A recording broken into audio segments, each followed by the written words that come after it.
उधर मध्य प्रदेश के राज्यपाल पर भी तलवार लटक रही है। व्यापम घोटाले के आरोपी मध्य प्रदेश के राज्यपाल का हटाया जाना तय है। प्रधानमंत्री के विदेश दौरे में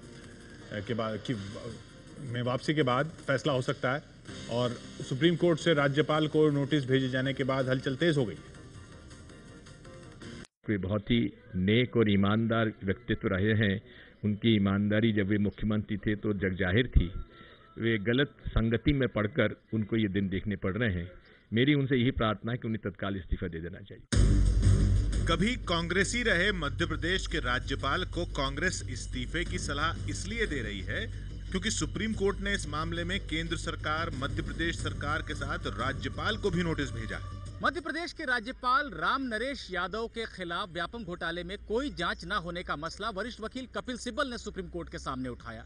सिब्बल ने कहा कि संविधान के तहत किसी राज्यपाल को मुकदमे से तो छूट दी गई है, लेकिन मध्य प्रदेश हाईकोर्ट ने राज्यपाल के खिलाफ एफआईआर को ही निरस्त करा दिया और पूरी जांच को बंद करा दिया।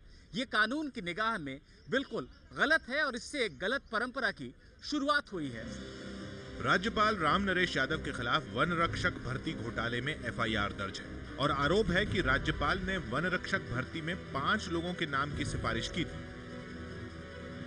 इस एफआईआर में राज्यपाल पर लगे आरोपों का जिक्र है।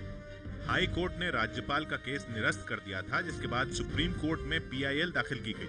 गवर्नर का प्रोसिक्यूशन तो नहीं हो सकता जब तक वो गवर्नर के कुर्सी पर बैठा है, लेकिन कम से कम उसकी जांच तो हो सकती है। तो एफआईआर क्वॉश करने का क्या औचित्य था, इस पर सुप्रीम कोर्ट ने आज नोटिस इशू किया है। राम नरेश यादव के राज्यपाल बने रहने पर सवाल इसलिए भी उठे हैं क्योंकि मोदी सरकार आने के बाद शीला दीक्षित और शिवराज पाटिल से लेकर बीएल जोशी और एमके नारायणन तक कांग्रेस सरकार के बनाए कई राज्यपालों की कुर्सी चली गई, लेकिन यादव पद पर 2011 से बने हुए। अब सुप्रीम कोर्ट के नोटिस के बाद एक बार फिर हटाए जाने की चर्चा शुरू हो गई है। मैंने पहले भी कहा कि मैं गवर्नर के पद के बारे में रिकमेंडेशन करेंगे सर कि उनको यहाँ से हटा दिया जाए केंद्र को, सर, क्योंकि अब तो सुप्रीम कोर्ट से आ गया मामला पूरा। अभी तो मैंने जो बात कहनी थी वो मैंने कही, उस फैसले को मैंने अभी देखा।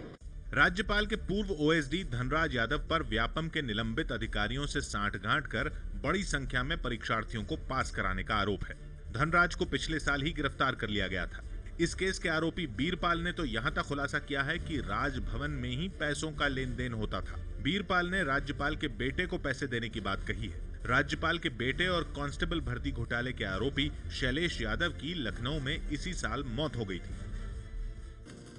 तो फिर 4 साल से बने हुए राम नरेश यादव, इनको मोदी सरकार क्यों नहीं हटा रही थी? ये सवाल बार बार उठता रहा और आज जब सुप्रीम कोर्ट ने ये कह दिया है तो फिर अब हलचल तेज हो गई है।